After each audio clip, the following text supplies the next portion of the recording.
m'offrir le luxe, si ça ne vous dérange pas, d'enlever mon masque, le temps que vous parlez. Ce sera bref, on a une longue journée devant nous.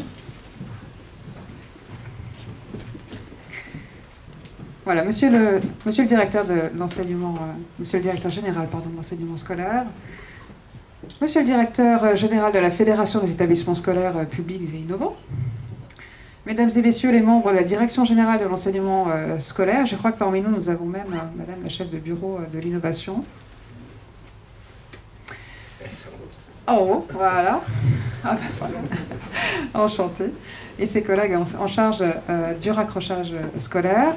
Mesdames les représentantes du pôle lycée de la région Île-de-France, mesdames et messieurs les inspecteurs et inspectrices, mesdames et messieurs les enseignants-chercheurs, et notamment des collègues qui nous arrivent de Québec, mesdames et messieurs les enseignants et personnels des établissements innovants, et en particulier mesdames et messieurs qui représentaient le pôle innovant lycéen que la cité scolaire Villon a la chance d'accueillir dans ses murs. Mesdames et messieurs, chacun en vos grades et qualités, parce que j'ai peur d'avoir oublié quelqu'un. Je suis très heureuse, et c'est sincère, de vous accueillir dans cet établissement qui est si particulier, et qui accueille dans ses murs à la fois un collège d'éducation prioritaire, un lycée général et technologique, le micro-lycée et le pôle innovant lycéen. Ce presque fruit du hasard, puisque c'en est un tout de même, notre ambition est d'en faire une véritable cité, une cité scolaire, une cité éducative, du moins sommes-nous candidats, j'en profite pour pousser notre dossier, monsieur le directeur général, une cité tout court, un collectif, au service de l'enfance et de la jeunesse, et le pôle innovant lycéen peut, j'en suis convaincue, y prendre sa part. Notre réunion de ce matin, le passage dans cette si belle agora, qui vient juste d'être, qui sera inaugurée d'ailleurs ce soir, en est un bon présage. Aujourd'hui, ce sont aussi deux commémorations qui entrent en résonance. Les 20 ans du pôle innovant lycéen et un triste anniversaire, celui de l'assassinat de Samuel Paty. On pourrait penser que c'est sans rapport, et pourtant dans les deux cas, c'est bien la promesse républicaine de l'école qui s'incarne, cette obstination à croire en l'éducabilité de chaque jeune, dans le même esprit avec lequel nous rendrons hommage tout au long de cette journée d'études aux dispositifs innovants et aux pédagogues convaincus et convaincants qui les portent. Je voudrais vous demander de respecter quelques instants de silence à la mémoire d'un enseignant, d'un collègue, à la mémoire de Samuel Paty. Donc si vous le voulez bien, je vais vous demander de vous lever et que nous fassions ensemble une minute de silence.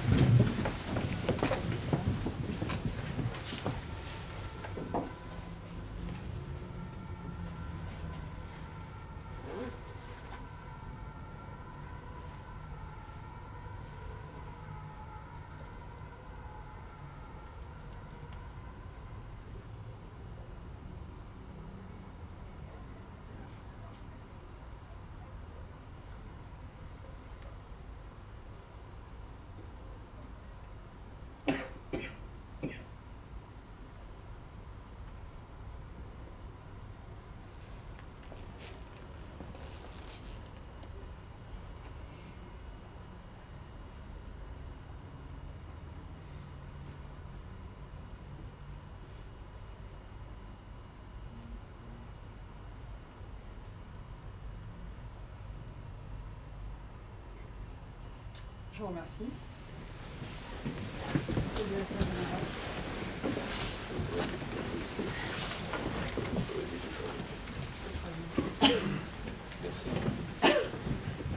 Merci beaucoup. Voilà. Merci.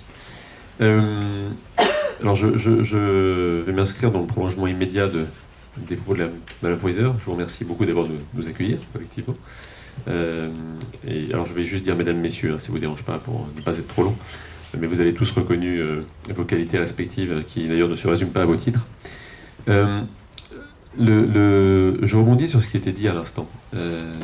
Nous sommes les dépositaires d'une promesse. Moi, je le dis souvent, un peu partout, mais nous sommes les dépositaires d'une promesse, à laquelle on a dédié notre vie professionnelle, parfois même plus que notre vie professionnelle, et qui est que nous promettons à chaque enfant de la République d'aller au bout de ses potentialités, de s'affranchir autant que possible de ses contraintes matérielles, financières, familiales, d'environnement, etc., pour tout simplement devenir lui-même. Nous le sommes collectivement, l'un de nos collègues, ça a été dit, Samuel Paty, l'a payé de sa vie, puisqu'à travers lui, c'est bien la figure du professeur qui a été atteinte. Mais à travers donc à la fois ce sujet d'une extraordinaire gravité et le thème de ce séminaire, dont je suis effectivement convaincu qu'il n'est pas sans lien, qui est lui aussi d'une certaine gravité, puisqu'il s'agit en fait de raccrocher des élèves qui ont décroché, et donc vis-à-vis desquels la promesse que nous tenons est encore plus importante. Et bien à travers ces deux sujets d'une extraordinaire gravité, nous sommes aussi, en tant que dépositaires d'une promesse, les porteurs d'une espérance, et d'une espérance républicaine. Et donc, je voudrais juste revenir en vraiment très peu de temps pour ne pas être trop long et vous laisser très vite travailler, parce que vous êtes beaucoup plus sachant que moi, sur deux, trois choses. La première dimension qui nous unit, c'est celle, d'abord avant tout, de la prévention. C'est comment prévenir le décrochage. Et je voudrais juste revenir sur un point que je trouve important, parce qu'il n'a pas été particulièrement relevé dans notre société. C'est que lors de la loi École de la confiance, comme vous le savez, nous avons d'un côté posé le principe d'instruction obligatoire de 3 à 6 ans, et de l'autre posé le principe d'obligation de formation de 16 à 18 ans. J'imagine, quand je vous regarde, que vous avez dû, à peu près comme moi, toujours entendre dans votre vie que, en résumé, l'école est obligatoire de 6 à 16 ans. Eh bien, dans une république qui repousse constamment l'horizon chaque fois qu'elle l'atteint, nous avons augmenté de 50% le temps d'instruction de formation obligatoire. Et c'est pas pour rien, c'est parce que, dans les deux cas, on tient précisément la promesse, qui est celle que je mentionnais tout à l'heure. Parce qu'on sait que beaucoup de choses se jouent au tout début, en termes de diversification vocabulaire, en termes d'aisance avec la numératie, etc. Et on sait aussi qu'entre 16 et 18 ans, on avait 80 ou 90 000 jeunes qui étaient en situation, ce qu'on appelle parfois à travers un acronyme anglais, c'est la sonnerie. Beaucoup plus convivial, je dois dire, que d'autres sonneries que j'ai pu entendre dans d'autres établissements. Ce qui est déjà en soi un bon signe. Et c'est pas sans lien, je pense. Donc, on avait, comme vous le savez, 80 à 90 000, ce qu'on appelle parfois une NEET. J'aime pas trop ce nom, mais enfin, jeunes qui étaient ni en emploi, ni en formation, ni en études, etc. Donc, premier élément. Deuxième élément, ma conviction, toujours en termes de prévention, notre conviction, je crois partagée, c'est que la prévention ne doit pas intervenir trop tard. Tout participe de la prévention. Quand on investit en premier degré, quand on dédoute des CP et des CE1, quand on fait du devoir fait au collège, quand on fait la réforme du bac ou du lycée professionnel, chacun est libre de penser ce qu'il veut de chaque dispositif, etc., etc. Mais la trame, c'est la même. La trame, c'est la même. C'est faire en sorte que chacun aille au bout de ses potentialités et faire en sorte aussi que celui qui aurait pu trébucher ne trébuche pas, que s'il trébuche, on le relève. Et ça participe évidemment de cette logique-là. Et de ce point de vue-là, je me permets de dire un mot sur la transformation lycée professionnel, parce que c'est quand même un phénomène important.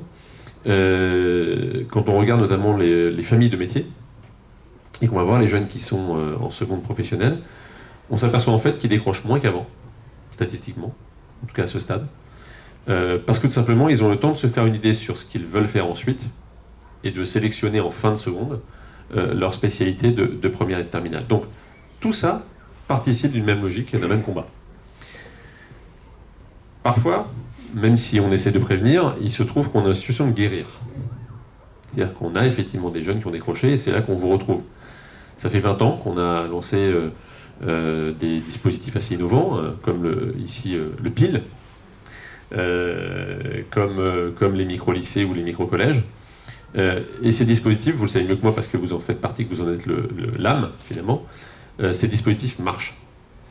Et ce qu'on observe là aussi sur longue période, c'est non seulement que ça se développe, puisqu'on a 72 micro-lycées ou micro-collèges en France, mais aussi que les jeunes qui y sont, aujourd'hui on a un peu moins de 3000, obtiennent désormais les mêmes résultats aux examens que leurs collègues qui sont dans des structures entre guillemets ordinaires. Ce qui signifie là aussi qu'on tient la promesse. Alors il y a évidemment une question, c'est que quand on voit que quelque chose fonctionne, et aussi qu'on analyse éventuellement les limites ou les besoins, ce que vous allez faire aujourd'hui, ben, il faut savoir comment on fait pour aller plus loin.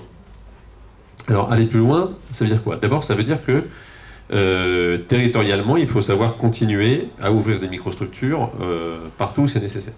Alors, ils s'en ouvrent chaque année, entre 5 et 10 par an, actuellement. Vous savez que le président de la République a annoncé qu'à Marseille, il y aurait donc 10 micro-lycées et 10 micro-collèges supplémentaires qui seraient ouverts d'ici la rentrée prochaine. Donc c'est une trajectoire de fond. Le deuxième élément à laquelle moi j'attache du prix, c'est que ces multiples trajectoires de fond ne soient pas des trajectoires isolées. Et c'est aussi pour ça que j'avais envie de venir ce matin, parce que ça dit cela. C'est-à-dire que nous allons notamment à la DGESCO, on essaye actuellement d'être dans des logiques vraiment d'animation de réseau. C'est-à-dire pas du tout directive, au contraire, mais plutôt de réunir les différents acteurs et de faire en sorte qu'ils puissent leur créer des espaces en fait, pour qu'ils puissent travailler ensemble, partager leurs bonnes pratiques, etc.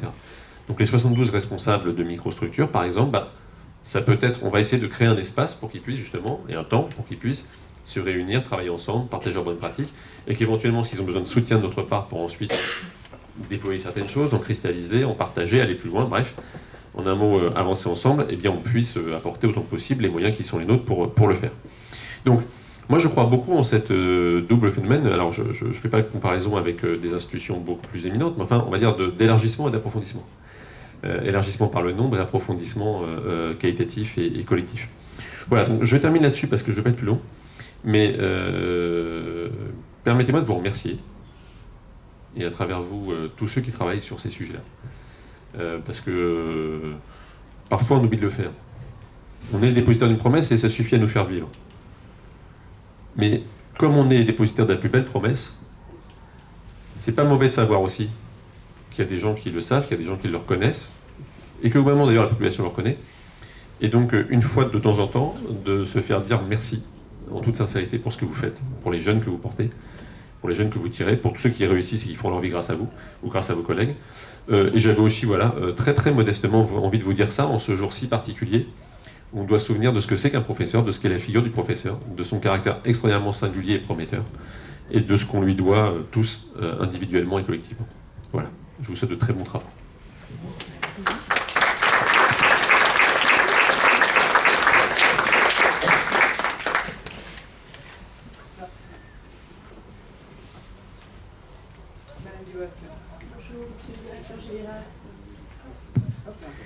Bonjour, monsieur le directeur général de l'enseignement scolaire, madame la proviseure, mesdames et messieurs, communauté éducative du pôle innovant lycéen du lycée François Villon Paris. Je suis Catherine Dubosc, adjointe de la directrice générale adjointe des services de la région Île-de-France, en charge du pôle lycée. Je suis heureuse de représenter ici l'exécutif régional pour l'inauguration et le 20e anniversaire du PIL Villon. Qui vient au terme, quasi au terme, de travaux d'investissement qui ont été produits avec un effort très important tout l'été, dans les contextes de tension sur l'offre du marché de la construction que vous connaissez tous.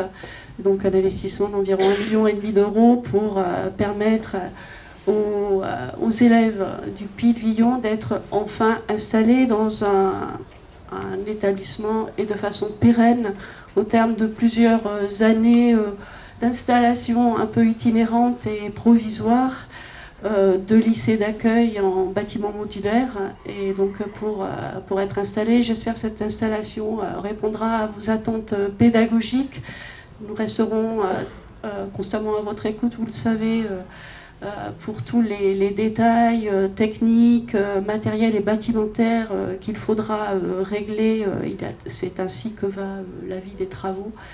Et vous le savez, la directrice de cabinet de la présidente et moi-même, nous sommes au bout des messages et de vos interpellations pour activer les équipes le plus possible au plus près de vos besoins.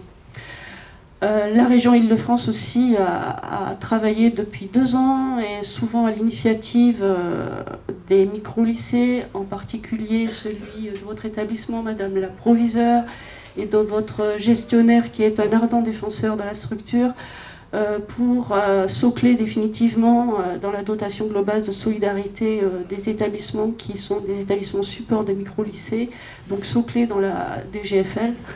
Les financements, le soutien au fonctionnement de tous les micro-lycées franciliens, dont le micro-lycée et le PIL de François Villon, madame le proviseur. Donc c'est un effort important qui permet de sécuriser juridiquement et budgétairement le fonctionnement de ces lycées. Alors pourquoi ? Parce que la région a compétence aussi sur les politiques de lutte contre le décrochage scolaire, avec l'ensemble des parties qui, en région, œuvrent sur ce sujet. Ces parties sont réunies dans une convention régionale qui réunit la région académique et les académies qui la composent, la direction régionale de l'enseignement agricole, la préfecture de région Île-de-France et l'association régionale des missions locales. Par cette convention, nous essayons de renforcer toute la chaîne d'intervention pour, entre guillemets, récupérer l'ensemble des jeunes qui sont en situation de décrochage scolaire avéré ou en risque, et on commence ce travail à partir des éléments fournis par la Direction générale de l'enseignement scolaire, donc le fichier RIO en particulier, pour les techniciens qui connaissent. Ça débute par une campagne d'appel que nous déployons chaque année, 4 fois par an, pour toucher au total environ 27 000 jeunes qui sont sortis de l'enseignement scolaire, et ce jusqu'à 18 ans pour respecter le critère d'obligation de formation jusqu'à 18 ans.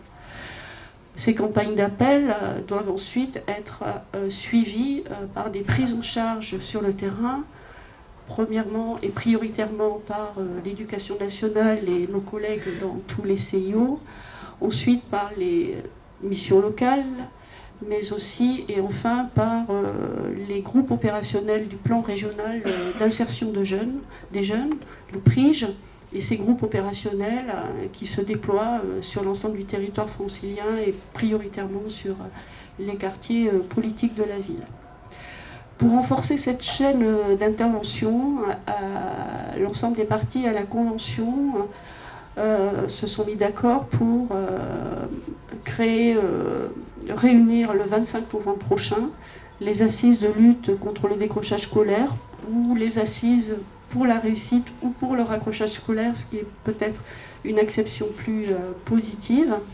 Et je remercie l'ensemble de la communauté du PIL d'être extrêmement engagée dans la création de cette journée qui se déroulera de façon hybride, c'est des nouveaux termes, en figital, avec une partie en présentiel sur le site de Saint-Ouen, au siège de la région Île-de-France, mais aussi avec toute une série de groupes de travail qui seront implantés dans les différents lycées franciliens, mais également, je crois, sous contrôle de mes collègues, dans les missions locales et autres écoles de la deuxième chance, parce qu'en effet, ce que l'on veut, c'est mailler le plus possible, faire du réseau, potentialiser l'ensemble des politiques publiques qui sont mises en place pour soutenir ces jeunes, également essayer de recueillir des témoignages, et à travers ces groupes de travail, nous souhaitons interroger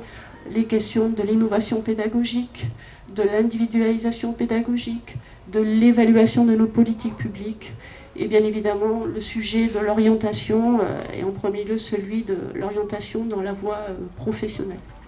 Donc je suis ravie d'être là aujourd'hui au nom de la présidente de la région Île-de-France, et je participerai à 14h45 à un atelier, je crois. Merci Madame la Proviseure. Merci à vous. Alors, prochain rendez-vous, monsieur le directeur général, au 25 novembre. Vous pouvez revenir ici, il y aura des groupes de travail au lycée Villon. Mais pour aller, d'autres jalons dans des missions locales, par exemple, on va pas vous garder en figital. Je ne vous garde pas longtemps, monsieur le directeur général, je vais aller très très vite. Je parle au nom de la Fédération des établissements scolaires publics innovants, et je suis très intéressé par votre introduction parce que cette fédération, elle est née pour mettre en réseau justement des structures qui essayaient d'accompagner autrement des publics à la marge. Et donc j'en profite pour vous proposer notre aide, s'il s'agit de travailler en réseau. Voilà. C'est très gentil.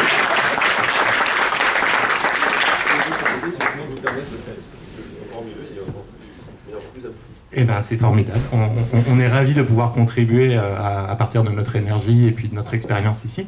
Et deuxième chose, je voudrais ouvrir cette journée dans cette tension entre cette excellente nouvelle qui est de fêter 20 ans de structure, qui ont eu un peu de mal à naître parce que ça s'est fait un petit peu à la marge et qu'il a fallu convaincre à l'époque. Et en même temps, ça fait plus de 20 ans qu'on existe, le micro-lycée de Sénart, le pôle innovant lycéen, et un certain nombre d'autres structures qui nous ont rejoints dans cette fédération. Et en même temps, penser l'avenir, comme vous l'avez très bien fait, c'est-à-dire qu'on s'est tous très bien rendu compte de la nécessité de travailler en partenariat les uns avec les autres, avec les différentes compétences des uns et des autres, et aussi de voir comment l'école pouvait être une école ouverte au sens noble du terme, pour que l'école soit à la fois la solution aux difficultés de raccrochage scolaire et à la fois un partenaire avec tous les autres organismes. Et enfin, petite anecdote pour terminer, il y a 40 ans, dans ces lieux, un petit groupe d'enseignants se réunissait pour imaginer un projet et ça a donné le lycée autogéré de Paris. Et certains des membres du lycée autogéré de Paris ont été à l'origine du pôle innovant lycéen 20 ans après. Donc les hasards sont particulièrement intéressants. Ici, les hasards sont propices, je ne cesse de le dire. Merci. Si j'ose dire, c'est pas le terme qui convient, on va vous libérer. Mais vous étiez venu de votre plein gré, donc c'est ça. Bon, comme vous l'avez compris, vous avez tort. On vous attend le 25 novembre, c'est donc une liberté conditionnelle. À très bientôt et je vous remercie infiniment, on va vous raccompagner. Merci. Et nous on continue. Avec plaisir. Avec plaisir. Vous avez très bien. Ah bah voilà. On va pas démarrer une soirée karaoké, je vous rassure. J'avais quelques informations après. Ça c'est la petite surprise du matin. À quelques moments sporadiques de la journée, notre sonnerie est remplacée par cet extrait de Georges Brassens, parce que Georges Brassens a vécu dans le 14e, ce qui explique d'ailleurs le parc qui porte son nom, était un grand admirateur de François Villon, non pas le collège qui n'existait pas bien sûr quand il était jeune, mais du poète.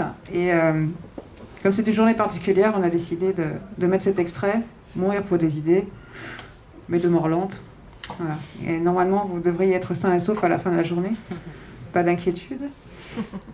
Monsieur Bergeron, je voudrais que vous nous disiez quelques mots sur ce qu'on va faire, sur notre programme, sur pourquoi tout cela est important, et pourquoi, au-delà des discours d'intention, dont on a compris qu'ils étaient positifs, qu'ils portaient un regard non seulement bienveillant, mais encourageant vis-à-vis des structures innovantes, dont on a bien compris que l'innovation n'avait de sens que si elle permettait de pénétrer le reste des pratiques. Et Dieu sait qu'on a progressé, et souvent sous l'impulsion de ceux qui ne savaient pas que c'était impossible et qui du coup l'ont fait. Voilà. Et après, ça a permis de pénétrer dans le reste des établissements, disons, plus classiques. Je crois beaucoup à ça, je crois beaucoup au fait d'être un laboratoire. Et c'est un petit peu ce dont on va pouvoir parler tout à l'heure. On reparlera, et ce sera mon rôle à la table ronde, de parler de positionnement institutionnel de l'éducation nationale. On peut dire tout de même qu'il a été tâtonnant, sinon fluctuant, toujours de bonne volonté, et parfois l'enfer est pavé de bonnes intentions. Et comment il peut s'incarner dans des dispositifs innovants et comment on peut s'inspirer de ce laboratoire pour faire progresser notre système scolaire dans son ensemble, même si l'éducation nationale n'a pas vocation à se muer en expérimentation. Nécessairement, ce sont des endroits, des niches, des capsules, des endroits tout à fait particuliers, mais qui sont nécessaires pour oxygéner l'ensemble. Voilà. Merci. Je ne vais pas faire un long discours, juste vous souhaiter la bienvenue donc, de la part du PIL aussi, donc dans la cité scolaire Villon, et aussi de la part du micro-lycée de Sénart, qui est associé en fait à cette journée-là. Et puis dire que nous, on a voulu que ça soit à la fois un anniversaire, parce que là, il y a une dimension mémorielle, de voir ce qui nous a réunis à l'époque, sur quoi ça s'est construit, sur quel socle, quelles idées, quels objectifs. Et puis l'autre dimension, de voir maintenant comment on fait pour aller de l'avant, pour essayer d'essaimer, pour essayer de renforcer ce qui a été initié. Et en fait, ce qu'on voulait aussi, c'est une journée sous le signe des rencontres, des échanges. C'est-à-dire qu'on n'a pas fait un programme stakhanoviste avec un enchaînement, mais aussi des moments informels pour pouvoir discuter, échanger.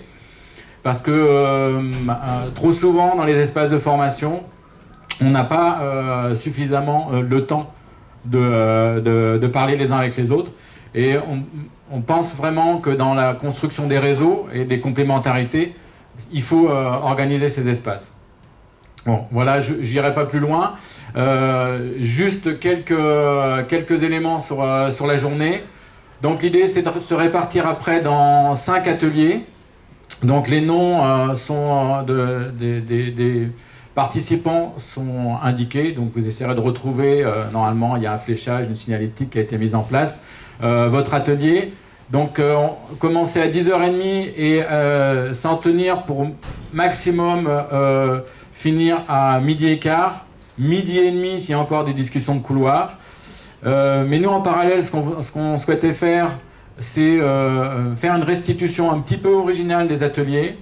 C'est d'ailleurs, en fait, d'aller chercher les intervenants qui ont pu participer aux ateliers pour qu'ils soient enregistrés dans un format de 3 minutes, 3 questions, 3 minutes, et qui sera en fait le principe de restitution avant la table ronde, à 14h30, donc on reviendra ici, et on commencera par avoir les récitations,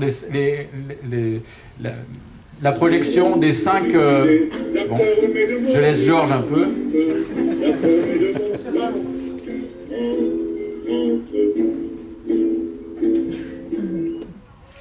Donc, pour qu'on ait les projections et en fait la synthèse de ce qui a été fait dans les ateliers, pour que tous les participants aient un peu une idée de ce qui a été fait ailleurs, puisque effectivement, on peut toujours regretter d'avoir participé à cet atelier et pas un autre. Donc entre midi et demi et 14h30, c'est un moment où on peut se restaurer, hein, donc ça c'est prévu, mais c'est aussi un moment où on peut se poser pour échanger, prendre des adresses, et puis voir comment on peut continuer. À 14h30, on se réunit ici, on a les synthèses pendant un petit quart d'heure, et après on aura la table ronde qui situe toujours en fait le débat, hein, autour du raccrochage scolaire. Et puis après, donc en fin de journée, on finira donc de 4h30 à 5h30, si on tient les délais, mais ça serait bien qu'on y arrive. On aura donc la conférence de Pierre-Yves Bernard. Voilà. Et après, on part pas. Voilà. On tient aussi à vous garder, parce que donc on a... En fait, pas peur tout de suite, c'est pour un moment convivial. Non, on souhaiterait, voilà, on souhaiterait que vous restiez un peu. Donc, on a prévu un apéritif dînatoire et puis la possibilité de continuer à échanger jusqu'à 19h, 19h30. Voilà. Et après, si vous êtes perdu, s'il y a des renseignements, s'il y a des choses dont vous avez besoin, on est l'équipe du PIL, on est badgé, on est reconnaissable et on répond volontiers aux questions les plus terre à terre. Voilà. Et, en vous souhaitant une bonne journée à tous et à toutes.